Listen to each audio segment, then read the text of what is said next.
Welcome to anime Tamil series. இன்றைக்கி நம்ம பார்க்க போகிறது the rebirth villain the legend of GSU season 1 episode 41. இன்னும் நம்ம சேனலை சப்ஸ்கிரைப் பண்ணலைன்னா சப்ஸ்கிரைப் பண்ணிக்கோங்க. பக்கத்தில் இருக்க பெல் பட்டனை கிளிக் பண்ணிக்கோங்க. அப்போ தான் நான் போடுற வீடியோ நோட்டிஃபிகேஷனாக வரும். ரொம்ப நாளாக வீடியோ போடாமல் இருந்தோம். இனிமேல் ரெகுலராக நம்மளோட சேனலில் வீடியோ வரும் கைஸ். சரி வாங்க வளன்னு பேசாமல் நம்ம எபிசோடுக்குள்ளே போகலாம். எபிசோடோட ஸ்டார்டிங்கில் மாஸ்டர் இன்னைக்கு ஒர்க்கு ரொம்ப ஹார்டாக இருந்துச்சு, அதனால் நீங்கள் வந்து ரெஸ்ட் எடுங்க. எனக்கு என்னாச்சு, அந்த மெடிசன் ரொம்ப ஸ்ட்ராங்காக இருக்குது, நான் இதை அடிக்கடி யூஸ் பண்ணக்கூடாதுன்னு சொல்லி ஹீரோ வந்து தடிமாறி நின்றுட்டுருக்கேன். வெளியிலேருந்து கதவு தட்டுற மணிக்கு ஒரு சவுண்டு கேட்குது. ஆமாம், இந்த நேரத்தில் யார் அது கதவு தட்டுறா அப்படின்னு சொல்லி ஹீரோ வந்து வெளியில் கதவு திறந்த பார்த்தா ஹீரோ வந்து போன லைஃப்பில் வந்து ஒரு பொண்ணை வந்து விரும்பியிருப்பான். அந்த பொண்ணோட அப்பா தான் இவர் வந்து ஜூ ஃபேமிலியோட ஒரு எம்பரர் ஆக்சுவலி. ஆமாம், நீங்கள் எதுக்காக இங்கே வந்திருக்கீங்க அப்படின்னு சொல்லி ஹீரோ அவரை பார்த்து கேட்க, ஹோலி சன், இந்த ஜூ ஃபேமிலியை நீங்கள் தான் வந்து காப்பாற்றணும் அப்படின்னு சொல்லி அவர் நம்ம ஹீரோ கிட்ட வந்து உதவி கேட்குறாரு. சரி வாங்க கெஸ்ட் ரூம் வரைக்கும் போகலாம் அப்படின்னு சொல்லி ஹீரோ வந்து அவனை ஃபாலோ பண்ணிவிட்டு வர சொல்கிறான். அம்மாக்கு என்னுடைய மாமனார் ரொம்ப வயசானவர் போல் தெரிகிறாரு, ஒருவேளை ராஜாவாக இருக்கிறது கொஞ்சம் கஷ்டம்தான் போல், அதான் சீக்கிரமே வயசானவர் போல் தெரிகிறாரு போல் அப்படின்னு சொல்லி ஹீரோ அவங்கள உள்ளே கூட்டிகிட்டு போயிடுறான். ஜூயை வந்து உங்ககிட்ட சொல்லியிருப்பான், சரிதானே, என்னால் வந்து உங்களுக்கு வந்து ஹெல்ப் பண்ண முடியும், ஆனால் எந்த ஒரு பிரேஸுமே இல்லாமல் வந்து உங்களுக்கு வந்து நான் வந்து ஹெல்ப் பண்ண முடியாது. ஹோலி சன், நாங்கள் மட்டும் நினச்சதை அச்சீவ் பண்ணிட்டோம் அப்படின்னா நீங்கள் எதிர்பார்த்த அந்த 2 கண்டிஷனை விட நாங்கள் இன்னுமே நிறையாவே உங்களுக்கு வந்து செய்வோம். சரி, ஃபஸ்ட்டு நான் என்னுடைய 2 கண்டிஷனை நான் வந்து உங்களுக்கு வந்து சொல்கிறேன். ஃபஸ்ட்டு கண்டிஷன், ராயல் ட்ரெஷரியில் இருந்து 2 ஐட்டம்ஸை நான் வந்து எடுத்துக்கிருவேன். செகண்டு, நார்த்து கிங்க்கு சொந்தமான எல்லா சொத்துக்களும் என் பேரில் வரணும், எங்களுக்கு எந்த ஒரு பிரச்சனையும் இல்லை அப்படின்னு சொல்லி அந்த ஜூவை எம்பரரும் சொல்ல, நல்லது, இப்போ நீங்கள் வந்து கிளம்பலாம் அப்படின்னு சொல்லி ஹீரோ அவங்கள பார்த்து சொல்கிறான். ஜூயி பக்கத்தில் இருக்கவனும், ஹோலிசன் நான் இப்போ வந்து என்ன செய்யணும் அப்படின்னு சொல்லி ஹீரோ பார்த்து கேட்குறான். அது ஹீரோவும், நீ ஒன்றுமே வந்து பண்ண தேவையில்லை, நீ எப்பயும் போலையுமே நடந்துக்கோ, மற்ற எல்லாத்தையும் நானே பார்த்துக்கிறேன் அப்படின்னு சொல்லி ஹீரோ வந்து சொல்லிடுறான். அடுத்த நாள் காலையிலேயே வந்து விடிஞ்சிருது. ஹீரோ வந்து நல்லா கையை முறுக்கிட்டு வெளியே நடந்து வந்துட்டுருக்கான். கிங் மேட் இடம்னா காலங்கத்தாலேயே ஃப்ரூட்ஸை வந்து சாப்பிட்டுட்ருக்காங்க. ஆமாம் மாஸ்டர், இன்றைக்கி உங்களுக்கு எந்த வேலையும் இல்லையா என்ன, ஏன் உனக்கு கடுப்பாக இருக்கா நான் இப்படி உட்காந்துருக்கதா பார்த்து அப்படின்னு சொல்லி கிங் மேடி ஹீரோ பார்த்து கேட்குறாங்க. இது சாங்ஸாங் சிட்டி, இது ஒன்றும் உன்னோடைய டெரிட்டரி கிடையாது டிசபிள், நான் எப்படி உட்காந்தா உனக்கு என்ன அப்படின்னு சொல்லி ஹீரோ பார்த்து சொல்கிறாங்க.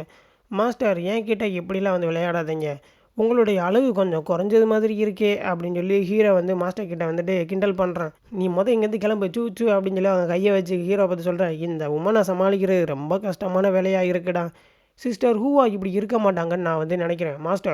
மாஸ்டர் இப்போ நான் இங்கேருந்து கிளம்ப போகிறேன், என்னை ஃபாலோ பண்ணாதீங்க சரியா, உங்களுடைய மௌனம் அது சம்மதம்னு நான் வந்து எடுத்துக்கிறேன், நீங்கள் என்னை அப்படி ஃபாலோ பண்ணீங்கன்னு வச்சுக்கோங்க, உங்களுடைய ப்ரெசன்ஸை வச்சு நான் உங்களை கேட்ச் பண்ணிடுவேன் நீங்கள் என்னை ஃபாலோ பண்ணுறத. அங்கே சீனை கட் பண்ணிவிட்டு சாங்ஸாங் சிட்டியோட 749 ஏரியாவை தான் காட்டுறாங்க.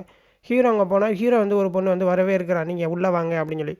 நான் கேட்ட பொருள் என்னாச்சு அப்படின்னு சொல்லி ஹீரோ அங்கே உட்காந்துருக்க ஒரு பொண்ணை பார்த்து வந்து கேட்குறான். ரொம்ப நாளைக்கு முன்னாடியே வந்து கிடச்சிருச்சு, நீ கேட்ட ட்ரெஸ்ஸர் எல்லாமே அது இதுக்குள்ளே தான் இருக்குது அப்படின்னு சொல்லி ஹீரோ கிட்ட அந்த பொண்ணு வந்து கொடுக்க, நீ கேட்ட யூ ஹுவா எம்பரோடைய மந்திரம் அது இந்த லொக்கேஷனில் தான் இருக்குது அப்படின்னு சொல்லி ஹீரோ வந்து வைக்கிறக்கே இடமில்லாத மணிக்கு ஒரு இடத்துல போய் அந்த பொண்ணுக்கிட்ட அதை வைக்கிறான். அந்த பொண்ணும் பார்த்துட்டு சிரிக்கிறான். அங்கே சீன் வந்து கட் பண்ணிடுறாங்க.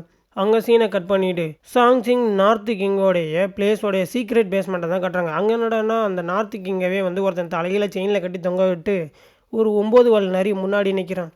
ஜூலாங், உனக்கு ஒரு நல்ல செய்தி தெரியுமா, நேற்று நைட்டு எனக்கு வந்து ஒருத்தவங்க பாய்சன் மறுபடியும் கொடுத்தாங்க, ஆனால் அந்த பாய்சன் என் மேலே வந்து வேலை செய்யவே இல்லை.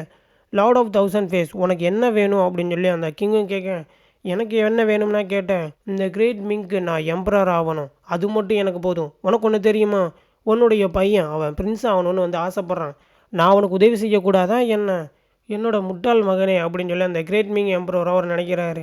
இந்த கிரேட் மிங்க்கு மட்டும் நான் எம்பரர் ஆகிட்டேன்னு வச்சுக்கோ, நிறைய பீப்புளை நான் வந்து சேக்ரிஃபைஸ் பண்ணலாம் என்னுடைய ஜியோனைசைடு ஃப்ளாக்காக.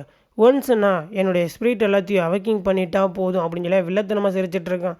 தைசி ஹோலி கிரவுண்டு உன்னை கண்டிப்பாக வந்து தடுத்து நிப்பாட்டுவாங்க. ஜூலாங், உனக்கு நான் வார்னிங் எடுக்கிறேன், இந்த கிரேட் மிங்காக நான் லைஃப் லாங் வந்து பாடுபட்டிருக்கேன், அதோட கார்டியனாகவும் நான் இருந்திருக்கேன், இன்றைக்கி அது ஒரு டீமன் கையில் மாட்டி அது அழிஞ்சு போக நான் கண்டிப்பாக விடவே மாட்டேன் அப்படின்னு சொல்லி அந்த எம்பரரும் சொல்ல, அதுக்கு அந்த 9 வால் நரி உள்ளவனும் சிரிச்சிட்டு, உன்னுடைய பிரிசியஸான சன் டைசு ஹோலி சன்னை பியாசோ ஐலாண்டுக்கு வந்து கூப்பிட்ருக்கான், ஆட்சியை கவிழ்த்துறதை பற்றி நாங்கள் அங்கே போய் பேச போகிறோம் சரியா, நான் இப்போ இங்கேருந்து கிளம்புறேன். என்னது தைசு ஹோலி கிரவுண்டு வந்து உங்களுக்கு வந்து சப்போர்ட் பண்ணுறாங்களாம், அதுவும் ஆட்சியை கவிழ்த்துறதுக்கு, அது இம்பாசிபிள் அப்படின்னு சொல்லி அந்த எம்பரரும் சொல்ல, நான் உன்னுடைய ஃபேமிலியை இனிமேல் பார்த்துக்கிறேன், நீ வந்து கவலைப்படாத. அதுவும் ஜூயன் அவன் எல்லாத்துக்குமே வந்து நல்லா ஒபே பண்ணுறான், அதுவும் நல்ல பையனாக வேற இருக்கான். உன்னுடைய அந்த கான்ஸ்டர்ட்லாம் எல்லாமே நல்லா டேஸ்ட்டாக வேற இருக்குது, சரியா? நானே பார்த்துக்கிறேன். லார்ட் ஆஃப் தௌசண்ட் ஃபேஸ் உன்னை கண்டிப்பாக நான் வந்து கொல்லுவேன், உனக்கு நான் ஒரு நல்ல சாகவே கொடுக்க மாட்டேன், சரியா? அப்படின்னு சொல்லி அவனும் பின்னாடி இருந்து கத்திட்டு இருக்கான். அடுத்து பியோஸும் ஐலாண்டா தான் நமக்கு வந்து கட்டுறாங்க. அங்கே ஃபஸ்ட்டு ஒரு 2 பொண்ணுங்க வந்து பேசிகிட்டு இருக்காங்க. முதல்ல ப்ளூ ஹேர் வச்சுருக்க பொண்ணு தான் வந்து சொல்கிறான், கியூசன் செக்டர்ஸ் அந்த சீனியர் கியூவோகன் சொன்னதுபடியே கிரேட் மிங்கோடைய சென்சன் செக்டில் உள்ள பர்பிள் ஹோலி ஃபயரை அவங்க பாதி மாதத்துலேயே அவர் வந்து உருவாக்கிடுவாராம். அது மட்டும் இல்லையாம், சாங்சங் சிட்டியில் யங்ஸ்டர் எல்லாத்தையுமே வந்து இன்வைட் பண்ணியிருக்காங்களாம். அங்கே ஒரு ஃபைட்டிங் டோர்னமெண்ட் வேறு நடத்த போகிறாங்களாம். அதுக்கு அந்த ரெட் கேர் வச்சுருக்க பொண்ணும், ஆமாம் சீனியர் கியூவோகன் ப்ராமிஸ் வந்து பண்ணியிருக்காரு, அவருக்கான ஒரு ஸ்ட்ராங்கஸ்டான ஒரு பொருளை அவரே வந்து உருவாக்குவாராம் அப்படின்னு சொல்லி 2 பொண்ணுங்க வந்து பேசிகிட்டு இருக்காங்க. அங்கே தான் ஹீரோவும் அந்த ஜூவோவும் வந்து உட்காந்துருக்கானுங்க. பிரதர் ஜூவோ, கியூவோகன் அவர் தான் வந்து கியூ1 வந்து உருவாக்குனாரா அப்படின்னு சொல்லி ஹீரோ அந்த ஜூவோவை பற்றி வந்து கேட்குறான். ஆமாம், கியூ1 அவர் தான் வந்து உருவாக்குனார், அவர் டீமன்ஸை எதிர்த்து சண்டை போடணும் அப்படிங்கிறக்காக தான் அவர் அந்த வந்து உருவாக்குனார். ஓ அப்படியா, இந்த மாதிரி ஒரு போலியான ஐட்டமை ரொம்ப நாளாகவே உருவாக்கணும்னு நான் வந்து நினச்சிட்ருக்கேன். அது மட்டும் இல்லாமல் இந்த போலியான மாஸ்டர் அதுவும் சவுத் ரிலேமுக்கு வருவான்னு நான் எதிர்பார்க்கவே இல்லை. நல்ல வேளை ஜூலாங்க்கு நேற்று இரவு நம்ம வந்து பாய்சன் கொடுத்தோம், அதில் எந்த ஒரு பிரச்சனையுமே வரல, லேடி பியாவுமே அதில் வந்து மாட்டிக்கல அப்படின்னு சொல்லி ஹீரோ மனசுக்குள்ள வந்து நினச்சிட்ருக்கான். நார்த் கிங் வந்துட்டாரு அப்படின்னு சொல்லி அவனு வந்து நடந்து வந்துட்டுருக்கான். ஹீரோவும் அவனும் இப்போ தான் ஃபேஸ் டு ஃபேஸ் வந்து பார்க்குறானுங்க. அப்பா இவர் தான் தைசு ஹோலிசன் ஜியோசு அப்படின்னு சொல்லி அவனோட பையனும் நம்ம ஹீரோ வந்து இன்ட்ரடியூஸ் பண்ணி வைக்கிறான். ஹோலிசன்னா பார்த்ததுக்கு எனது வணக்கங்கள் அப்படின்னு சொல்லி ஹீரோவுக்கு வந்துட்டு அவர் ஒரு வணக்கத்தை வச்சுட்டு, ஹோலிசன் இந்தாங்க நீங்கள் வந்து இந்த ட்ரிங்க்ஸை வந்து குடிங்க அப்படின்னு சொல்லி ஹீரோக்கு வந்து அவர் ட்ரிங்க்ஸ் ஊற்றி கொடுக்குறாரு. நார்த் கிங்காக இல்லைன்னா நான் நிறைய விஷயங்களை வந்து அச்சீவ் பண்ணியிருக்கேன், இப்போ நான் உங்களுக்கு வந்து ட்ரிங்க்ஸ் ஊற்றி கொடுக்குறேன், நீங்கள் இதை வந்து குடிங்க அப்படின்னு சொல்லி ஹீரோக்கு வந்து அவர் வந்து கொடுக்குறாரு.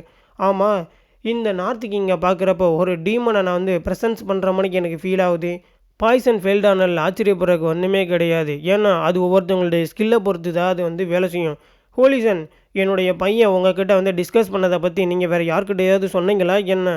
ஆமாம், நீங்கள் எதை மீன் பண்ணி சொல்கிறீங்க நார்த் கிங், ஆட்சி கழுத்துறதை பற்றியா? ஏன் எதுவும் நடந்துருச்சா என்ன அப்படின்னு சொல்லி ஹீரோ மனசுக்குள்ளேயே நினைக்கிறான். என்னுடைய விளையாட்டை நான் வந்து ஆரம்பிச்சிட்டேன், அவன் அசந்த நேரமாக பார்த்து நான் பாய்சன் அதில் வந்து கலந்துருவேன் அப்படின்னு சொல்லி ஹீரோ மனசுக்குள்ளே நினைக்கிறேன். ஜூலாங்கோட பையன் என்னடானா இருமிட்டே வந்து கீழே விழுகிறான். ஆமாம் என்ன ஆச்சு அப்படின்னு சொல்லி அவனோட அப்பாவும் பார்க்க அங்கே உள்ள ஒரு பொண்ணு வந்து கத்துறா. ஜூலாங்கோட பையன் என்னடானா ரத்தம் வந்து எடுத்து அந்த இடத்துல செத்து போயிடுறான். இதோட இந்த எபிசோடு வந்து முடிஞ்சிருது. ஆக்சுவலி ஹீரோ வந்து பாய்சன் வந்து அவங்க அப்பனுக்கு தான் கலப்பான் தான் நான் வந்து நினச்சிட்டு இருந்தேன். என்னடானா மயனுக்கு வந்து கலந்துட்டான், மயன் வந்து செத்து போயிட்டான். இதுக்கப்புறம் என்ன நடக்க போகுது அப்படிங்கிறத நெக்ஸ்ட் எபிசோடு பார்த்து தெரிஞ்சுக்கலாம். இந்த வீடியோ பிடிச்சிருந்துச்சுன்னா ஒரு லைக் பண்ணிவிடுங்க, ஒரு சப்ஸ்கிரைப் பண்ணிவிடுங்க. உங்களிடமிருந்து விடைபெறுவது உங்கள் ஏடிஎஸ்.